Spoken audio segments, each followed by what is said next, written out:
de modo que o mesmo já estava a encher-se de água. E Jesus estava na popa, dormindo, sobre um travesseiro. Eles o despertaram e lhe disseram: Mestre, não te importa que pereçamos? E ele, despertando, repreendeu o vento e disse ao mar: Acalma-te, emudece. O vento se aquietou e fez-se grande bonança. Então lhe disse: Por que sois assim tímidos? Como é que não tendes fé? E eles, possuídos de grande temor, diziam uns aos outros: Quem é este que até o vento e o mar lhe obedecem? Palavra tremenda, maravilhosa, né, que o nosso Senhor Jesus, quando esteve aqui na terra, viveu entre nós, ele realizou, né? E os feitos de Jesus nos tempos que ele teve na terra foram tremendos, né? E foram de grande quantidade que se juntasse, João escreve que se juntasse os livros todos do mundo, não seria capaz de escrever tudo que Jesus fez.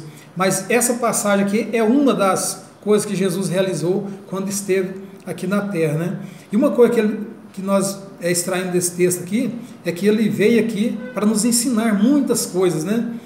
Diz que Jesus ensinava à beira-mar. E a forma, o método que ele utilizou aqui para ensinar as pessoas que procuravam ele é muito interessante, né? Ele entrou na água dentro de um barco, afastou um pouquinho da praia, ele ficou dentro do mar, sobre o barco, e as pessoas na praia, reunidas, ouvindo o que ele tinha a ensinar. Então isso é interessante, eu acho muito maravilhoso a sabedoria que Jesus tinha, né? Que era uma forma de que todas as pessoas pudessem ouvir o que ele estava dizendo. Porque a palavra de Jesus, a palavra dele é palavra de vida.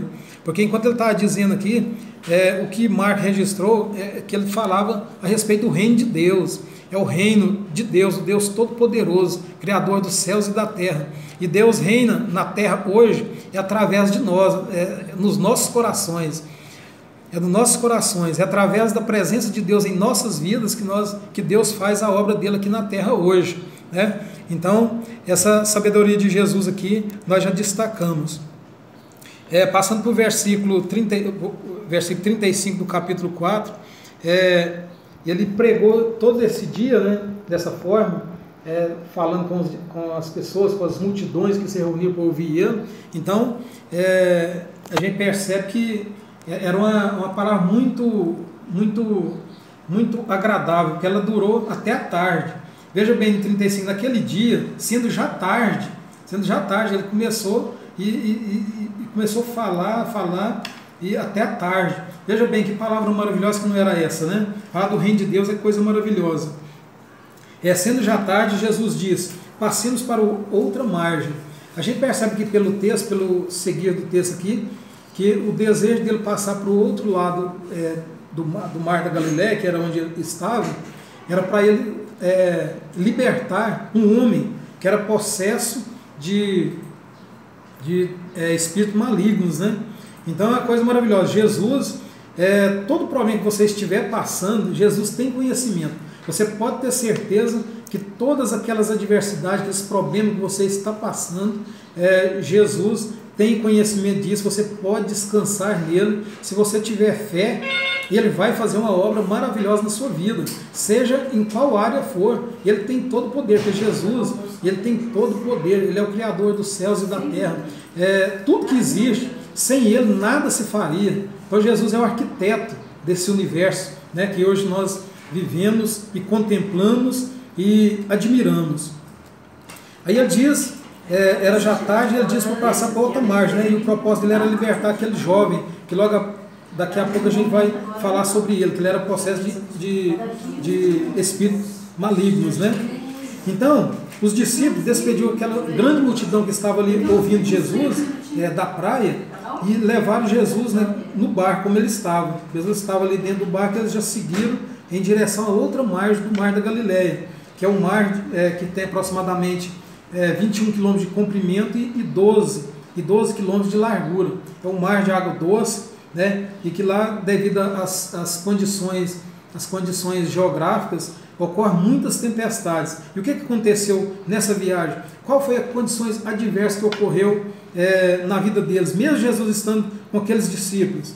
A palavra continua dizendo no versículo 37, ora, levantou-se grande temporal de vento e as ondas se arremessavam contra o barco, de modo que o mesmo já estava a encher-se de água. Aqui a gente percebe que a maioria dos discípulos de Jesus eram pescadores. Eles possuíam os barcos, eram experientes nas águas, então eles tinham toda a preparação técnica, né, para fazer essa travessia. Mas veio essa diversidade sobre a vida deles, né? O mar ficou revolto, né? E as ondas grandes e que estava enchendo o barco de água. E se o barco encher de água, todos sabem, né? O naufrágio é iminente. Então, dessa forma, nós podemos aplicar essa palavra em nossas vidas, dizendo o seguinte, porque tudo que você tem, hoje em dia nós somos muito materialistas, nós somos dependemos, achamos, pensamos e acreditamos que nossos bens materiais, nosso dinheiro, nossas posses, nossos carros, nossa condição social, isso nos dá a situação para viver nesse mundo terrível. Mas essa palavra que vai dizer é que mesmo você confiando nessas coisas, às vezes você vai passar por adversidade, você vai passar por problemas, por complicações que vai te tirar o sono, que vai deixar você em situação difícil. Todos nós temos um problema, né?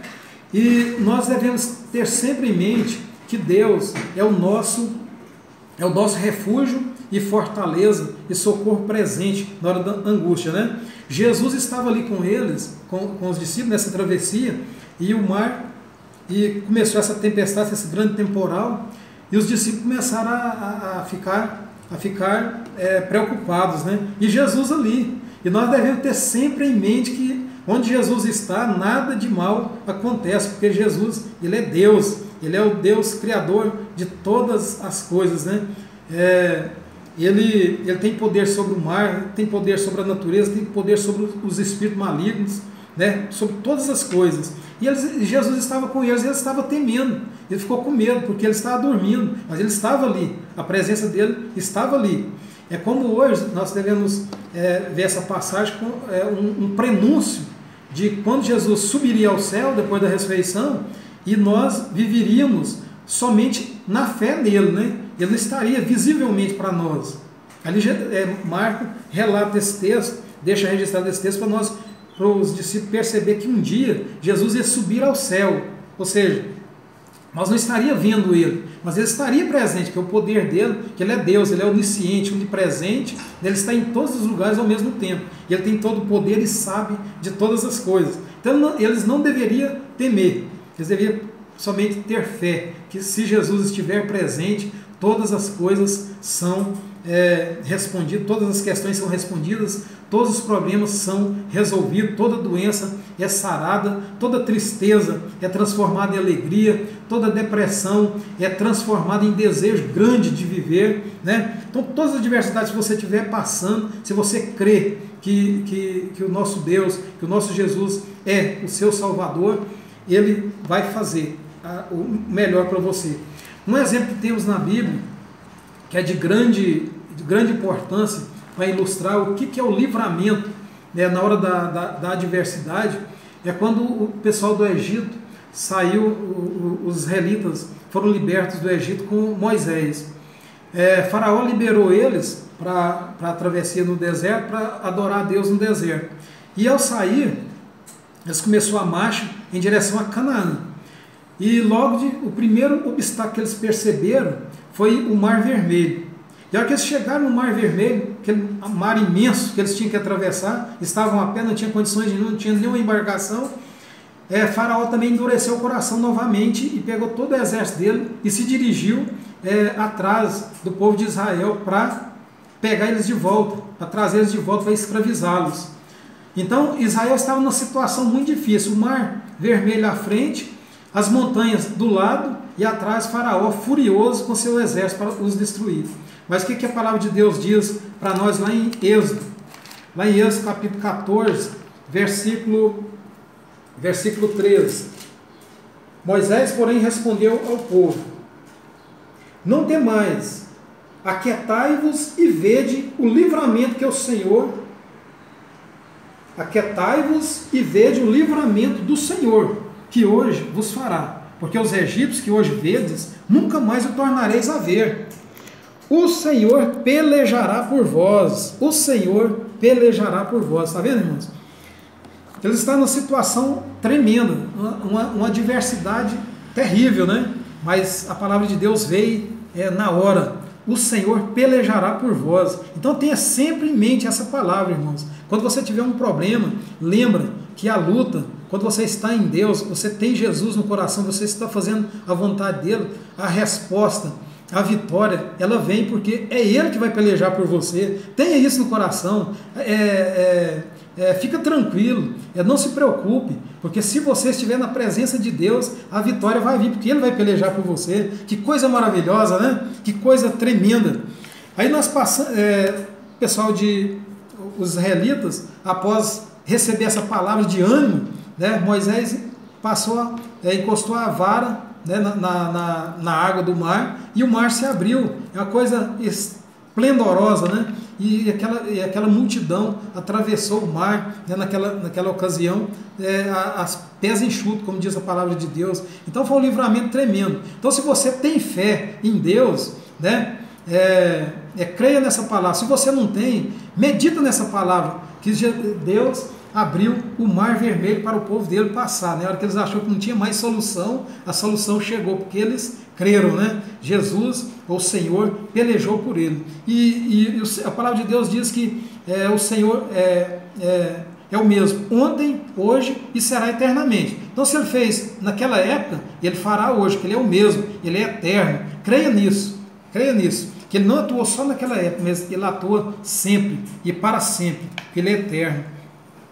Seguindo nossa palavra aqui em Marcos, Jesus, né, no versículo 38, diz assim: e Jesus estava na popa dormindo, né? Aquela palavra que eu disse que os discípulos acharam que Jesus não estava presente, né, por causa dele estar dormindo, ele não podia fazer alguma coisa, mas ele pode, mesmo ele estando, ele é onisciente, mesmo ele não estando nem presente na nossa vida, na nossa vista humana, nós devemos ter fé. E fé é o quê? Fé é quando você crê numa coisa que você não está vendo ainda. Você tem certeza que uma coisa vai acontecer. Você tem uma prova daquilo que você não vê ainda. Porque nós esperamos o céu. Nós esperamos um dia morar no céu. Então nós temos essa fé. Isso aí é um atributo, uma coisa que Deus dá para a gente, isso é desenvolvido. Você ter fé naquilo que você não está vendo ainda. Nós sabemos que um dia uma coisa vai acontecer, nós cremos que aquilo vai acontecer, porque nós cremos na palavra que Jesus deixou para nós, né? Que um dia Ele vai nos buscar e vai nos levar para o céu. E Ele falou assim, ó: no mundo tereis aflições, mas tende bom ânimo, porque eu venci o mundo. Ou seja, Ele venceu o mundo, se nós tiver fé nele, nós também venceremos. Então essa palavra, irmãos, que eu deixo aqui, essa meditação, para que você tenha sempre em mente, o nosso Deus, Ele peleja por você, seja o problema que for que você esteja passando, Jesus é a solução. E eu quero dizer àqueles que ainda não aceitaram Jesus como único, suficiente Salvador de suas almas, que faça essa decisão hoje, que você tem essa chance. Hoje nós estamos na época da graça, e eu sempre falo que se a graça fosse um oceano, nós estaríamos morrendo afogados, porque a graça é abundante. Hoje a graça é abundante, hoje você ainda tem a chance de errar e ter a condição de obter perdão. Imagina você, antes de aceitar Jesus, antes de tê-lo como seu Salvador, você perder sua vida, porque nós não sabemos o dia que nós morreremos. Então, se você morrer sem fazer essa decisão, o que será da sua alma? Onde você vai passar a eternidade? Então, pense nisso, e medite. Aceita Jesus como um único, suficiente Salvador de sua alma, que Ele é o nosso Salvador. Ele morreu na cruz por nós, para nos salvar, para nos dar vida eterna. Então, o recado para quem não aceitou Jesus é que aceite. E aqueles que já aceitaram, que está servindo a Jesus, está passando por adversidade, creia que Jesus, Ele peleja por você. A peleja é dele. Creia somente. Amém? Eu agradeço a oportunidade, em nome de Jesus, que essa palavra possa estar no coração dos irmãos e que o Espírito Santo possa falar poderosamente em cada coração.